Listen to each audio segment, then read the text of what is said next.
This edition of Monocle on Saturday was first broadcast on the 13th of April 2024.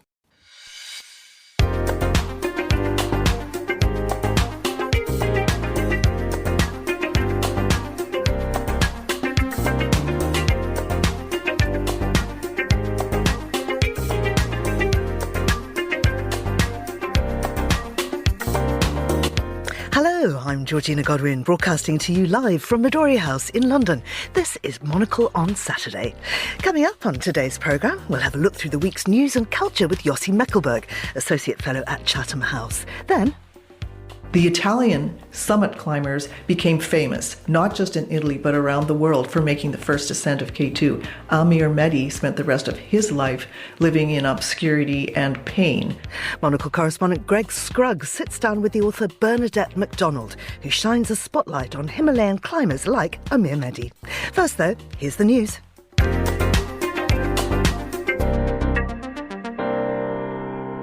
Israel is braced for an attack by Iran or its proxies as warnings grow of retaliation for last week's killing of a senior officer in Iran's embassy in Damascus. Countries including India, France, Poland and Russia have warned their citizens against travel to the region, whilst US President Joe Biden says he expects Iran to attack Israel sooner rather than later and warned Tehran not to proceed. A cooperation agreement by the Philippines, the United States and Japan after their first trilateral summit will change the dynamic in the South China Sea and the region, Philippine President Ferdinand Marcos Jr. said, while seeking to assure China it was not a target. Beijing has summoned Manila's ambassador to the country and a Japanese embassy official to oppose what its foreign ministry described as negative comments against China. And Italian fashion designer Roberto Cavalli, known for his animal print designs, has died at the age of 83.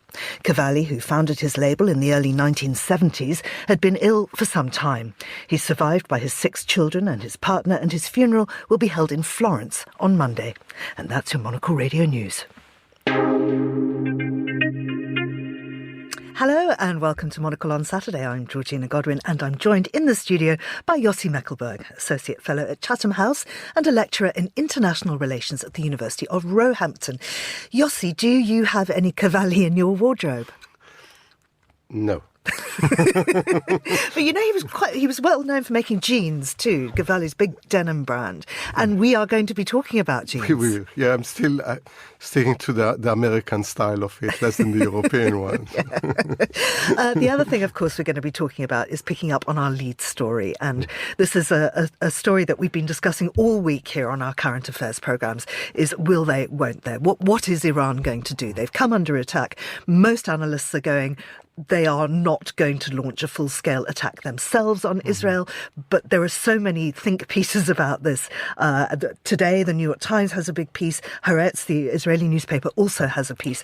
What do we think? Yeah, it's almost surreal, that you're waiting for a war to take place. You think probably someone should prevent it because we know what are the consequences of something like this or potential consequence to that.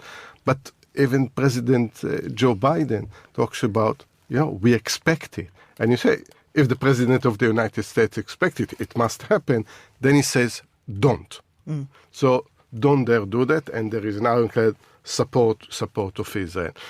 I think while we are in the midst of the war in Gaza, there is also, for example, there is a war between Israel and Iran, a conflict, and some level of violence between Israel and Iran that goes now for years. What Israel called war between wars, which try to reduce the threat that comes from Iran. So assassination, of course, we need also say allegedly by Israel, when their chief nuclear scientist was assassinated in Iran, when attack on computer. There are almost daily attacks in Syria, whether it's Iran's proxy Hezbollah or in Lebanon itself. But what happened last week, the attack in Damascus, in what seems to be an official mission, diplomatic mission, Iranian diplomatic mission in Iran, killing 2 generals, and some other Iranians seem of stepping up or escalating the situation, which Iran feels that it's obliged to retaliate. Now the question is timing, place, and scope. Because this is going to determine, to a large extent, the counter-retaliation. And at one point say, all right, you retaliated. If it said something that looked, and who knows what is proportionate, so it won't lead to escalation. We said, all right, it's quit. If not, what's next?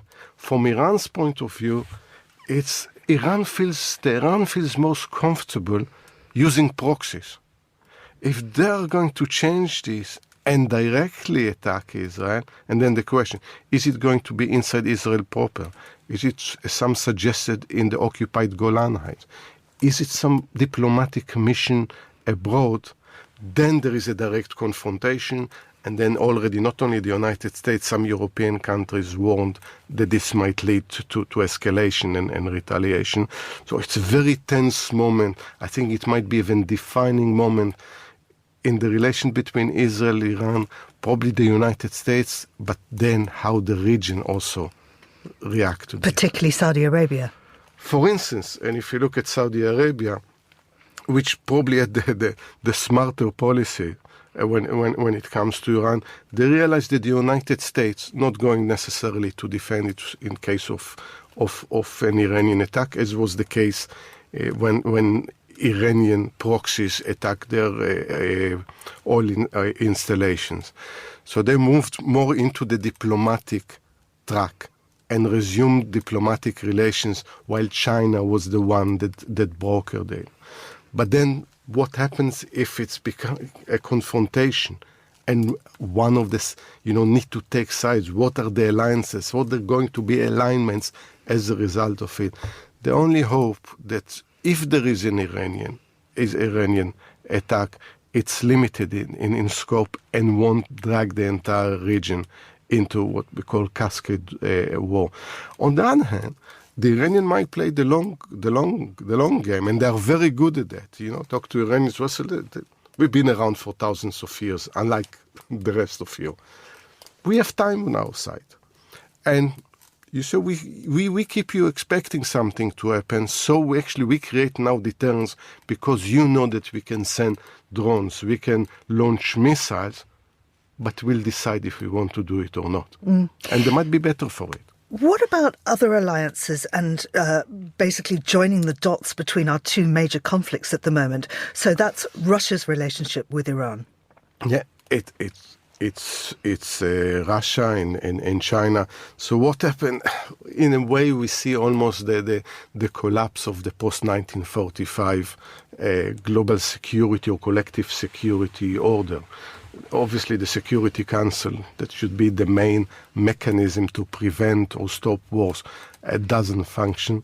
Even when, for instance, it reached a resolution about a ceasefire and the release of the hostages a few weeks ago, then immediately the United States said it's not binding, and we see there is still no ceasefire and no release of hostages. We are what some call the new Cold War.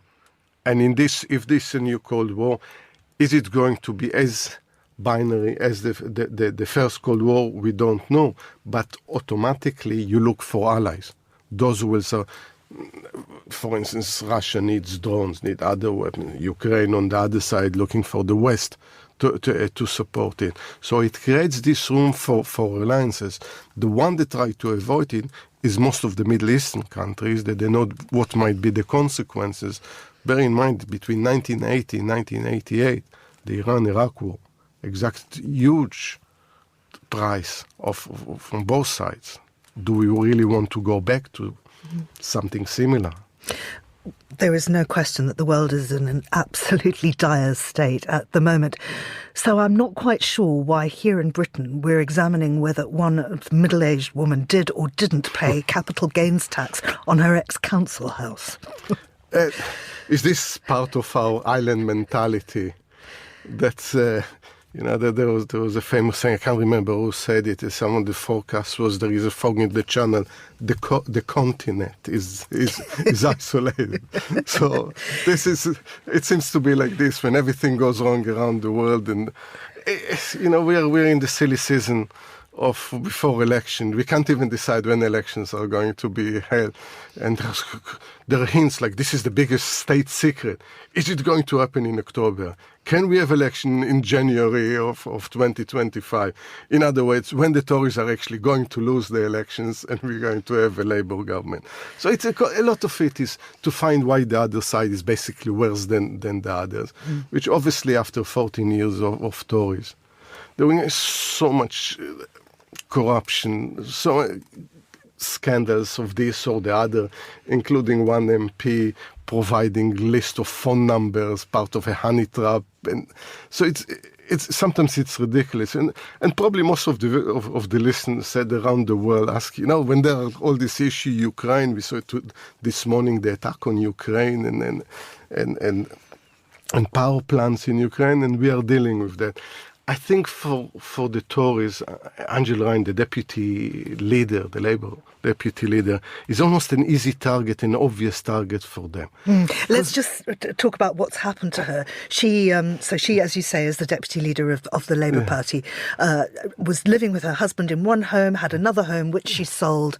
The tax laws say if it's not your primary home, you need to pay capital gains tax. She says she didn't know that. Then she says, but she's actually not liable. It's all very grey about what is or isn't. But one thing she has said is if she has been proven to break the law, she will stand down. Which I think is going to be a shame. Again, if you break the law, you break the law. But I think sometimes it's interesting for me that the first kind of all of this knowledge about this story about the flat came from in a book by one of the donors of the Tory party that was for tax reasons lived abroad and making many millions. And here, just to put it in perspective, we're talking about maximum £3,500 of tax. So in most cases, if this happens, probably the HMRC will fine you. You pay the £3,500 plus something. So it's not right, obviously, to break the law. But how many of us that are not accountants or lawyers know exactly how much you need to pay and whether you live part-time with your husband? I think for the Tories, the idea, especially Angela Rayner, because she's a working class, she's from Stockport, which is just outside Manchester, and because she became a mother at the age of 16, and she doesn't have what, for the Tories, is the kind of the family life that at least they claim to support. She's an easy target for them. It's a kind between snobbery and misogynism, which I'm happy that the Labour Party trying to push back as much as possible. And, it's honourable of her to say that she will resign and leave politics. I don't think this is a kind of an offence, even if an offence was committed, that she should leave politics. She's an important politician, and she represents something that is missing, definitely in the front benches in British politics. That's why I say dislike it, which is a bit of a British understatement. Why they dislike her so much. And considering, that including the Prime Minister, legally avoiding tax, because they created the laws that they can avoid tax to the tune of millions a year, I think it's a bit rich coming from the Tories. Absolutely. I mean, but as we've established, really very honourable of her to say if she has been proven to have broken the law, she will stand down, unlike somebody who we know has broken the law and is running for president. But the way, see, the British Prime Minister actually broke the law during COVID. Yes. On something even more serious. It took Boris Johnson months no end for breaking the law and denying that there were parties, but most of us were, sitting at home and meeting no one. And they concentrated on it. So I said there is a hint of hypocrisy there. But as you said, Trump, and he's becoming again, I mentioned the word surreal, but this is more than surreal, bizarre. If 2016 was bizarre and the introduction of Donald Trump as a serious candidate to become president, we also no, I was not going to win the election. I think after 2016 we stopped saying never, because we had Brexit and we had Donald Trump winning elections, so we stopped. It would never happen. And here is even talking about himself, comparing himself to Nelson Mandela. Now, he is one of the greatest leaders probably the greatest leader of the 20th century, and someone that's, spent time in jail and came out of it and not looking for revenge and avenging, but tried to bring South Africa. Sadly, South Africa is not going exactly the direction that Nelson Mandela intended. And, Trump is involved with all this legal allegation, including hush money. And now he compares himself to Nelson Mandela, and it led to Nelson Mandela's grandson to say this is completely barmy. You can't compare. But there are even some posters that actually portray Trump as Jesus. So Mandela is, I think, in one of the articles that I read in the Washington Post, actually forget about Mandela if you can be Jesus in this sense. And as we know, many of the supporters of the Republicans are extremely religious. So if you equate Trump at this point to Jesus, it's even better. You definitely need to vote for him. But I think the next few months, I know it makes us chuckle about it, but at the same time, this is serious. If this is the kind of level of argumentation that we are going, when again the world is going completely now, we need serious leadership to deal with climate change and with artificial intelligence and wars and the challenge of China that I think we spoke about earlier this week, and bring these alliances and wars and human rights. And possibly the next president of the United States thinks is Jesus, as we know that this is the beginning of lots of trouble. As the Washington Post puts it, his long walk to megalomania. Yes. You talked about AI there, and there's a great piece in The Economist about what humans will do if technology solves everything. What will we do? We'll find something to complain about, won't we? Yeah, it's a new publication about what happens. What happens if there is AI? So there is a kind of the dystopian side of AI. We basically will ruin humanity, and that's the end of the world as we know it. And now there is a new publication called Deep Utopia, which is actually very positive, because AI is going to be so successful. So it will do all the jobs for us. It will do even parenting for us. So I'm not so sure this is utopia or dystopia if we stop actually doing all of this. We're definitely not going to cook. We're not going to clean. And the idea that will generate wealth with zero cost. So basically, it's kind of the idea of paradise on earth as a result of AI. But what we are going to do then? So as you suggest, that we'll find something to do to complain, and this is not good, and the other. One of the suggestions in this publication, there is something about our relative position in society. It's not enough that we have what we need, it's how it's in relations to others, because think about, when I read the wealthiest people in the world, which has kind of wealth we can just imagine, probably can't even calculate, but they need more. They look for new advent, because it's not where they're the richest people in the world. They need to be more than someone else. And in many ways, we think about in a lot of other things, why we need a new mobile phone, why we need a new car when they are functioning. It goes into that. So that's the question, what us as human beings, because is AI going to change us as human beings, which is definitely not the good news, but our relation with this technology. And I think it's interesting because it's something's going to happen. AI is coming, is already here. And usually with technology, it moves much faster than the social discourse. So we are always few steps beyond, kind of more than few steps, many steps behind this. We saw it with social media. We never thought that social media, for instance, is going to change the political discourse in a way that it will affect election. Speaking about Trump, for instance. Mm-hmm. So the same goes, and even more so, with AI. So we need to start thinking to have a social discourse that fits the technological one and the advancement. But either the political or the social discourse is usually the conversation is beyond. We get excited about all these gadgets, what they can do for us, but then so how it changes us. As as someone is teaching for many years, I see kind of, even before there were mobile phones, how it changes the kind of the dynamic in class. And it took so long.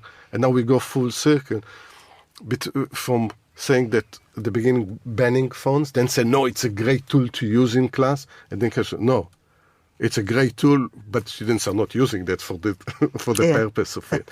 So that's the kind of the challenges we are facing. Absolutely. We're all struggling to climb the summit of artificial intelligence. Yeah. Meanwhile, high in the Himalayan mountains, Nepalese Sherpas are busy fixing ropes through dangerous glaciers as they prepare for another record session of attempts to climb Mount Everest. Well, these local climbers are the subject of a new book by Bernadette McDonald, founding Vice President of Mountain Culture at the Banff Centre for Arts and Creativity and former director of the Banff Mountain Film and Book Festivals. In Alpine Rising, Sherpas, Baltis and the triumph of local climbers in the greater ranges, the Canadian author gives centre stage to the region's traditional inhabitants. Monocle's Seattle correspondent Gregory Scruggs recently sat down with McDonald, and he began by asking her how local climbers are treated by Western explorers, or how they were treated at the dawn of high-altitude mountaineering in the early 20th century. When I was doing research for this book, I was reading accounts of expeditions who were coming to the high mountains as far back as the early 1900s.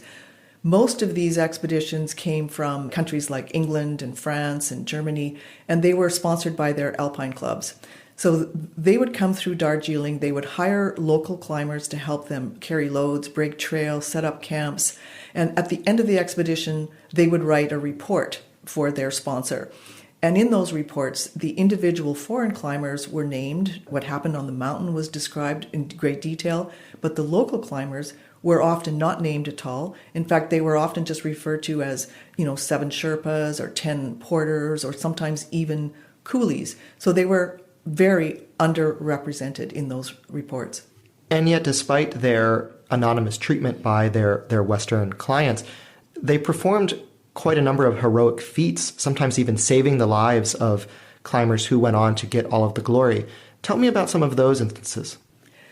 The efforts of these local climbers in those early expeditions were incredible. And one example was from a 1954 expedition to K2, second highest mountain in the world and often considered the most difficult of the 8,000 meter peaks. An Italian team came to climb K2. They had a big team, and they had local climbers helping them. When the 2 summit climbers needed extra oxygen for their last summit push, one Italian climber and one local climber from Shimshal Valley of Pakistan, his name is Amir Mehdi, carried the oxygen to a high camp at 8,100 meters. Unfortunately, it was too late in the day by the time they delivered the oxygen, so they had to bivouac at 8,100 meters. As a result, Amir Mehdi lost all of the toes on his feet and half of one foot because his feet were stuffed into Italian army boots that were 2 sizes too small.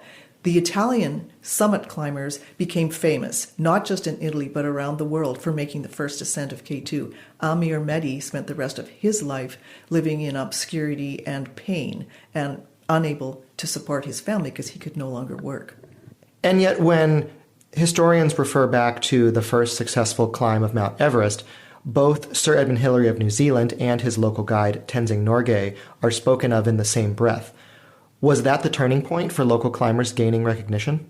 It's interesting to look at the first ascent of Mount Everest with Sir Edmund Hillary and Tenzing Norgay, because in that case, Tenzing Norgay did gain worldwide fame, and he is an anomaly in this historical progression.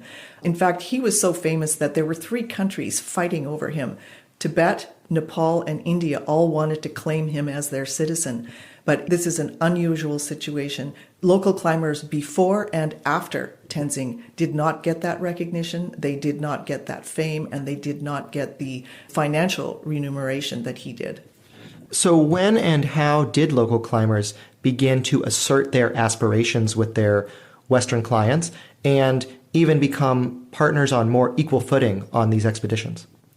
Over time, Local climbers gained a lot of experience and a lot of skills, and this helped them assert themselves with foreign climbers. For example, in 1975, when Sir Chris Bonington came to Nepal to attempt the southwest face of Everest, which had never been climbed, it's a very difficult face, he had local climbers working with him, including a man named Pertemba Sherpa. Well, Pertemba Sherpa was a very accomplished climber already, and when he agreed to work with Sir Chris Bonington, he made it clear that he expected a chance at the summit. And he got it. He was one of 4 people who climbed the southwest face of Everest. This was one of the turning points, I think, in this transition from poorly paid, unrecognized, brute labor to equal partner on a mountain. Today, climbing 8,000-meter peaks in the Himalayas and the Karakoram, it's frankly become a big business. How have these local climbers taken advantage, if you will, of that economic opportunity? They're no longer the anonymous Sherpas they once were. What is their role today in the business of climbing? As local climbers from Pakistan and Nepal have gained experience and skills, they have also gained some control over what goes on in the highest mountains in Asia, particularly Nepali climbers. But I think the big game changer for all of them has been the internet. The internet has allowed them to reach out to people, to tell their own stories, and to build their own businesses. They can now attract their own clients. They can hire their own guides. They have complete control over what's going on in the guiding world in the high mountains of Asia. And this is transforming what's going on. I mean, I think a lot of people have seen the photos on Everest where there are lineups of clients trying to get to the summit. But that scene is common now on all of the 8,000-meter peaks.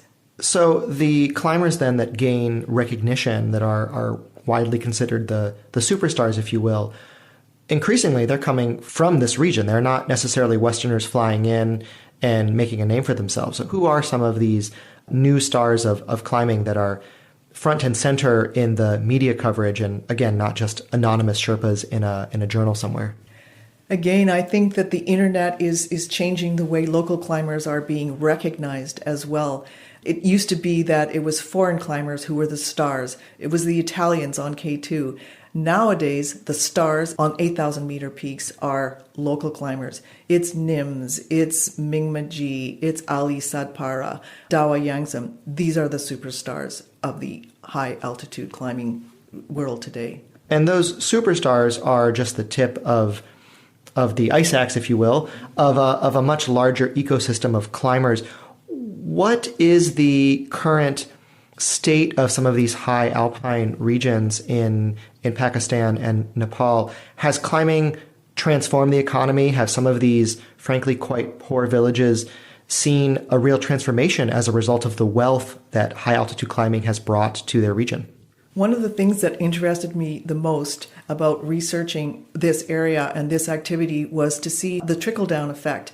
So we have the superstars at the top who own the companies, who are bringing the clients because of their status. And then you have the next level down, all of the workers who are still guiding, breaking trail, carrying loads, building camps, cooking. These people are working in the mountains for the same reason that they've always worked in the mountains, and that is to earn enough money to educate their kids. That was Monocle's Seattle correspondent, Gregory Scruggs, and he was there speaking to the Canadian author, who is Bernadette McDonald. Now, mountains in the Himalayas, but Rocky Mountain Blue, other country songs with mountains in them. I'm sure there are a lot, aren't there? Oh, there are a lot when it comes to mountains and broken hearts and relations with nature, you know, whether it's animals or they come with cows. And I mentioned to earlier, by marriage, my wife comes from the Wild West. They have even in Cheyenne, Wyoming, they have even the Western Museum. So, and once a year, they hold Frontier Days, which is the second biggest rodeo in the world, between the rodeo and the country music. And it's a lot about, you know, the relation of and living in the beautiful landscape, but also sometimes in isolation, and driving long distances and a lot of broken hearts. A lot of broken hearts. And of course, one of the reasons this is front and centre of our consciousness right now is Beyoncé and her Cowboy Carter album, where she has basically taken this whole kind of Western or country music thing and reclaimed it for herself and taken it back to its roots, if you like, because we view cowboy culture as very right, very macho, very right-wing. That type of image is what's been projected onto it. But she's saying, actually, there was a time before. Correct, and she is right. If historically, and you forget that a lot of the ranches, a lot of slavery until the Civil War. So many of the people that actually did the work on these big ranches were black slaves. And I think so she reclaims it, and a lot of it's important because the culture right now is very white, very male. And if you go, to the concerts, like in Frontier Days, it's mainly white.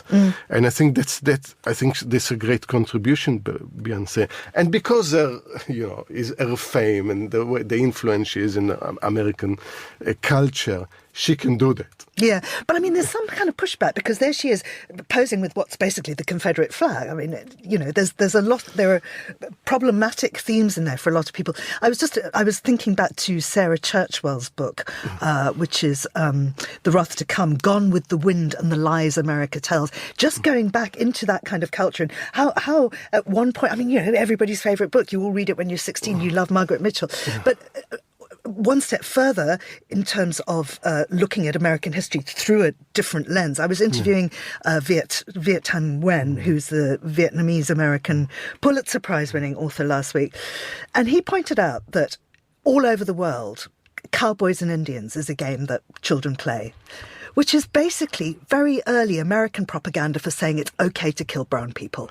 Correct, and when you mention it, there is the Jewish celebration of Purim, which is basically dressing up for Purim. And I remember probably the age of 4 or something, I was dressed up as a cowboy, never think that I will actually go and visit Cowboy Land. Or marry one. or marry someone from there. And yes, this is one of the things. And, watching TV series like Bonanza, it was all very clear, and it's very clear who are the good guys and who are the bad guys.